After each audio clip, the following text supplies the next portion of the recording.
Today, I have a highly requested episode on a sensitive topic. We're going to talk about miscarriages. So if you have experienced a miscarriage and you're wondering maybe why this happened, how to heal and how to move forward, what to do as you go from here, this episode is for you. I have prayed over this episode. I've put a lot of thought into this episode, and I want to give you some really tangible tips and hopefully some inspiration as well to help you move forward on your fertility journey. Let's dive on in.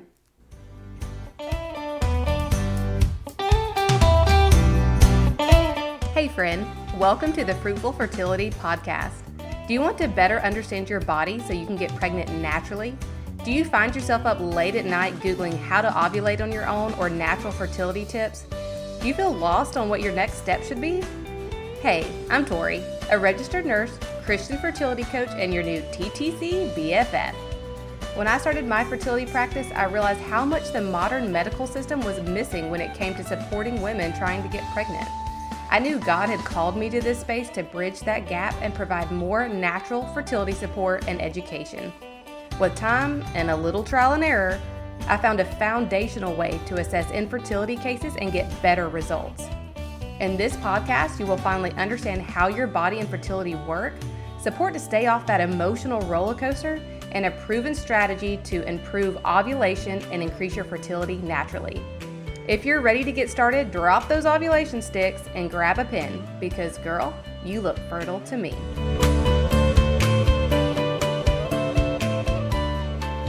Okay guys, I don't know where you live, but I live in the South and we are dealing with some dreary weather as Hurricane Helen makes her way through. So it is rainy and just dreary. That's just the best word. It's just dreary outside. And it was not lost on me, the irony, because we're going to talk a little bit about a dreary topic today. We're going to talk about miscarriages. And even though this is a sad topic, will always be a sad topic, I'm hoping that I can share some tips and some value and some inspiration to help you feel seen, to help you process, and to help you move forward and bring hope back into your situation. So before we even dive into the causes, how to heal, how to move forward, those things, I want to start by saying that if you are someone who has experienced a miscarriage, I am so very sorry for your loss. I can only imagine how deep a pain that is, and I want you to know that you are not alone. Unfortunately, miscarriages are rather common, and if you are seeking support and help, please come join us in the free Facebook community. There's a link in the show notes below.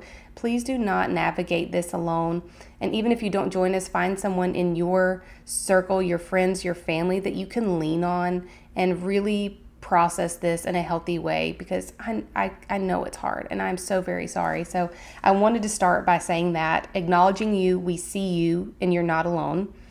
And then I'm going to jump into some causes, things that typically cause miscarriages, tips for healing, and then a few tips on moving forward. So let's jump into a little bit about common causes, reasons why miscarriages happen. And number one is there's no cause at all. I feel like that is a very frustrating and annoying answer, but it really is true that sometimes we can't trace it back to anything in particular. It just happens, and that's so unfortunate, but it is technically a quote-unquote common cause. Another common cause is low egg quality or low sperm quality. So we do have to have an egg, we do have to have a sperm, and sometimes when we're dealing with lower egg quality or lower sperm quality, it just doesn't have the juice it needs to keep going, essentially.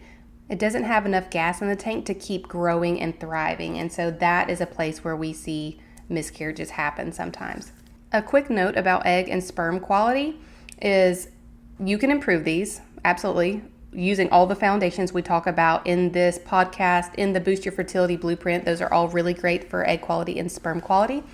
But also to note that the eggs you're ovulating this month are actually the quality they have is from 3 months ago. So if you want to improve your egg quality, it's going to take 3 months. If you want to improve your sperm quality, it's going to take 3 months before you actually see the results of that. That is a scientific fact that it takes that much time to see the quality change in those. If you've been hanging out with me on this podcast for a while, you have heard me throw out the 3 to 6 month rule a lot, and it's very true for egg quality and sperm quality. So just a note there. The next common cause is the environment. So when I talk about environment, I'm talking about the environment that your embryo would grow in, so your uterus. We're sometimes dealing with road blockages, physical road blockages like fibroids or polyps. So that fertilized egg just doesn't have anywhere to land to kind of nestle in and grow. Sometimes we're dealing with a blood flow issue, just not quite enough blood flow. And so that's where something like Mercier therapy comes in really handy, or womb work, because we're improving that optimal blood flow to reproductive organs, and that also helps with egg quality. Next, we have something called endometritis. So this is not endometriosis, this is endometritis, which means we just have some kind of infection or unhealthy situation going on in the uterus lining, and it's causing inflammation. If you ever hear a medical word and it ends in itis, that means inflammation. So endometritis, arthritis, that's inflammation. And inflammation can be something that keeps us from sustaining a pregnancy or getting pregnant at all. So just that, I just want you to think about your uterus in general, like the shape of it, what's going on inside it, that environment matters. And just a quick note too, if you do not have my free fertility checklist, it is down below in the show notes. That is a free fertility checklist and guide. It is really helpful to go with this episode and as you're trying to improve your fertility and get pregnant, because what it does is it goes through this information step by step, literally gives you a checklist of what to look for if you have not got pregnant yet, because there are orders. There's roadblocks. We're looking at physical roadblocks like fibroids and polyps. Then we're looking at egg. Do we have an egg? Are we ovulating an egg? Do we have a healthy sperm? Do we have a healthy environment? And then what to work on next if all those things are clear. So really helpful guide if you're feeling kind of all over the place and don't really know what to look at or what to start diving into. Grab that free fertility checklist. It'll help you, and it goes along with this episode very well. So that is environment. So we've got no cause at all, low quality egg or sperm, unhealthy environment, or just suboptimal environment. And then the next is a suboptimal TSH. So suboptimal means just not optimal. And then TSH is your thyroid stimulating hormone.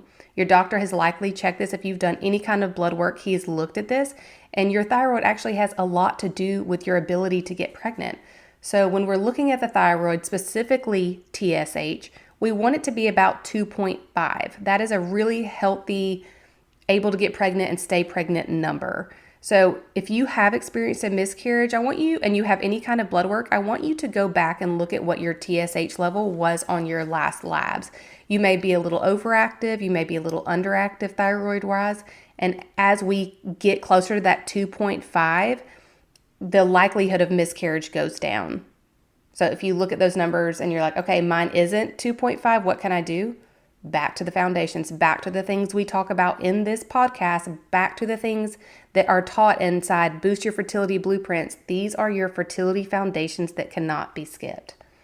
So those are our typical reasons for miscarriages. If you're having recurrent miscarriages, so likely you're getting pregnant and miscarrying around the same time every time, sometimes this can be a clotting disorder. Your doctor may have checked you for certain blood clotting things. That doesn't sound very professional, does it? Factors. May have checked you for blood clotting factors. So that is an issue. Sometimes they'll put women on baby aspirin. Don't do this without talking to your doctor. This is something that they can go over with you. But if we're dealing with recurrent losses, it's usually one of these common things that just needs to be fixed, or maybe a clotting disorder. There are a few others, but these are the most common and ones that you can ask your doctor about now. So you can go to the doctor and say, hey, do we need to do any testing to make sure I don't have fibroids, to make sure I don't have any endometritis? What is my TSH? Can we look at my thyroid more in depth? And do we need to do any blood clotting testing? Now, unfortunately, this makes me sick to even say and makes me furious, honestly. But the blood clotting factor, you will have to have 3 miscarriages before your insurance will pay for that testing. I think that is terrible. I think it's sick. I hate it that you would have to experience 3 miscarriages.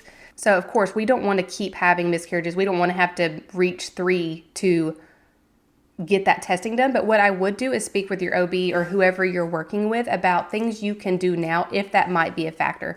Some studies show that cod liver oil works similar to a baby aspirin and really helps with those blood issues. So that might be something that you could add in, but please speak with your doctor before trying any of this. This is, again, just information. I just want you to know what could be the common causes so you're not stuck wondering what happened. So those are the common causes, common issues we're looking at. So let's say you've had a miscarriage, you kind of understand what might be a factor, and now you're trying to heal. Maybe you just recently had a miscarriage and you're trying to figure out what to do physically and emotionally to recover from this miscarriage. This, again, is going to be sensitive and it's going to be different for everyone because some people are going to need surgery, something called a D&C. Some people are not. It depends on how far along you were. And again, this is something your doctor can discuss with you. But things that are helpful in the meantime, number one, Parallel, which is the brand I love. They have the Conception Support Pack for supplements. They also have a recovery pack, which is made exactly for this. It's made for women who have miscarried and they're trying to recover physically. Because essentially what's happening is you're going through such a surge of different hormones because essentially you're going through a postpartum phase. And I know that word stings, but that's what's happening hormone-wise. So their recovery pack can help your body adjust to these new hormone levels. Earthly is another brand that I really love. I'll list all these in the show notes for you guys as well. Earthly is a really high-quality, non-toxic, clean, natural brand that I love. I sound raspy today, guys. I've got some allergy stuff going on, so that's what this is. But they have a tincture called the Postpartum Tincture, which again, I know that stings a little bit and I'm sorry for that name, but a postpartum tincture that's really healing. They have something called a Goodnight lotion, which is a magnesium-rich lotion that would be really good, help you sleep better, get a little more magnesium in as your body's dealing with the stress of this miscarriage emotionally and physically. So those are some really good options. Again, I'll list that in the show notes if that's something you're looking for right now, but just know there are supplements and products you can use that will help ease this transition. Now, that is a physical healing tip. As far as emotional, I really challenge you to process this in the way that is healthiest for you. It's going to be hard because there's people in your life that are not going to understand. They're going to say hurtful things. That's actually something that I have in here for the moving forward section. I'm just going to go and tell you because maybe it fits more in the healing section, but to be ready for good-hearted and hurtful comments. So people want to comfort us, and sometimes they just don't say the right things. They'll say things like, well, at least you weren't that far along, or at least you know you can get pregnant. And these things sting, and they don't mean for them to. They're really trying to comfort you. They're just not doing a good job. And so I'm sorry for that. So anytime someone says something that's hurtful, one, I just want you to be ready for it because people are going to miss the mark. They just are. I want you to think every time someone says something that's misguided, but you know they're comforting, think to yourself, I am so loved. Like they are trying to comfort me and I am so loved. So prepare your heart for it. This is one of those pre-decision things. I don't know if you listen to Craig Rochelle. He talks a lot about pre-deciding how we're going to react to things, which helps us emotionally and helps us to really harness our emotions and not be led by them because our emotions are important. We have to feel, we have to process. We don't stuff our feelings down and pretend like we don't feel a certain way, but we do pre-decide how we're going to react to other people who don't quite understand what we're going through. So I want you to just kind of smile and internally and say to yourself, I am so loved. They are trying to comfort me. You can also, if you want to, you can also have an honest conversation with them and let them know, hey, that's not a helpful thing to say. I know you're trying to comfort me, but saying at least I wasn't that far along is not helpful because that was my baby. That was my baby that I've been trying and waiting on, and it stings no matter how far along I was. So I'm going to move that part up to healing. Be ready for good-hearted, hurtful comments and pre-decide that you are loved and these people are trying to comfort you. The next one for healing is just to take your time. Your doctor is going to give you a timeline. And honestly, I've heard doctor suggestions all over the place. I've heard doctors tell women to wait one cycle and then they're good to start trying again. I've heard women say that their doctor told them to wait 3 months before they could try again. It's different. So I will say, I'm not a doctor. Listen to your doctor. But I also want you to think you are your own best medicine, right? You know your body. So I want you to lean into how your body feels, how you feel emotionally, and assess when the best time to try again is for you. Because even if your doctor says, okay, you can try again in a month, you may not be emotionally ready. And maybe if your doctor says, hey, you need to wait 3 months, in a month and a half, you may be like, I feel great and I'm ready to try. So listen to your doctor's advice, but more importantly, listen to your instinct and your body, because you know your body best. So that is my advice there on when to start trying again. So moving forward, how can we move forward after we have a miscarriage and we're healing? Lots of prayer and processing. Invite God into this struggle. He knows it's happened. He wants to be there for you. Lean into Him and pray and talk to Him. Cry to Him. Cry out to Him to help you process what's going on. And again, we want to process. We don't want to stuff these feelings down. Processing is different for everyone. So this may be seeing a therapist. It may be journaling. It may just be crying. Everybody is absolutely different. So I just want you to process in a way that feels fitting for you, but I don't want you to stuff your emotions down. I want you to focus on foundations. This is your next tip for moving forward. Focus on foundations, right? Again, I've mentioned this a few times in this episode and in every episode, but our fertility foundations are things like reducing stress, nervous system regulation, proper nutrition, good quality sleep, getting in movement, like getting those daily walks in. So that can, if you're like, well, I need to work on all the foundations, you're in a vulnerable and healing spot right now. So I want you to just pick one. And if I could pick one for you, this is personal to you. You may know, okay, I definitely need to work on sleep. I've got everything else covered, but my sleep is not optimal. That is where I want you to focus your time and energy. If you don't have any of the foundations in place quite yet, I want you to just pick one. And if I could pick one for you, it would be walking. Because again, walking is the powerhouse that kind of touches everything. Walking helps us eliminate toxins, eliminate excess hormones. It helps us to have those bowel movements, get our bowels moving. It helps regulate our nervous system, especially if we're walking outside in nature. It helps us sleep better. It helps us balance our blood sugars. It is just a really powerful tool. It's so simple, but so powerful.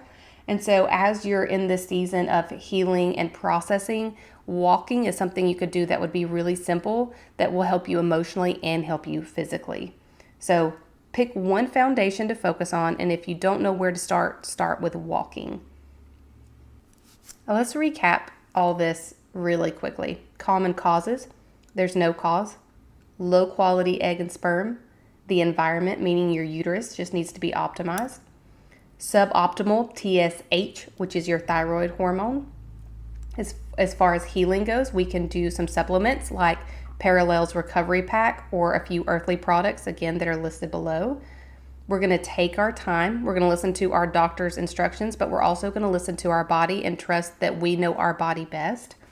We're going to be ready for good-hearted and hurtful comments and pre-decide how we're going to react to those. And then moving forward, we're going to pray and process, and we're going to focus on the foundation. So we're going to focus on one foundation to help us move forward as we heal. Okay, guys, I prayed over this episode. I really hope that there was something in here that inspires you, that gives you hope, that gives you a tangible step to take. And I do want to close this episode out in prayer. Pray over all my mamas that have lost their babies way too soon. Dear Lord, I thank you for this opportunity to speak on such a sensitive topic with women that are going through a hard season.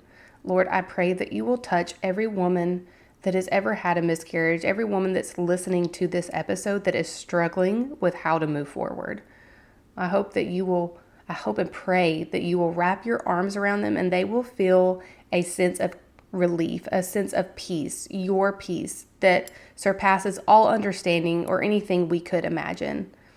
Lord, I pray that as these women move forward, you will give them the confidence and the guidance and the direction to make the next best step for themselves, that you will help them process these emotions, that you will help them heal physically, emotionally, and spiritually, and most importantly, lean into you to lean into you and let their roots grow down into you. So as they deal with these hard circumstances of their fertility journey, that they are rooted in you and have faith in you and what you will bring forth for them. Thank you so much for what you do for us, Lord. Thank you for helping me speak on this topic. Thank you for bringing the women here. And I am so thankful for all that you give us, Lord. We are so thankful for everything you have blessed us with in this life. And we pray that you will comfort us and guide us as we move forward this week. We love you. Amen. Thanks for hanging out with me today. If this episode touched your heart or taught you something, I'd be honored if you share it with a friend who could use the information too. And if you want to be the real MVP, then would you also take 30 seconds to tap those 5 stars at the bottom and leave a written review telling me what you're loving? It lights me up to know this podcast is really helping you. Don't forget, you're super cute and super fertile, so meet me back here next week and let's keep chatting and learning together.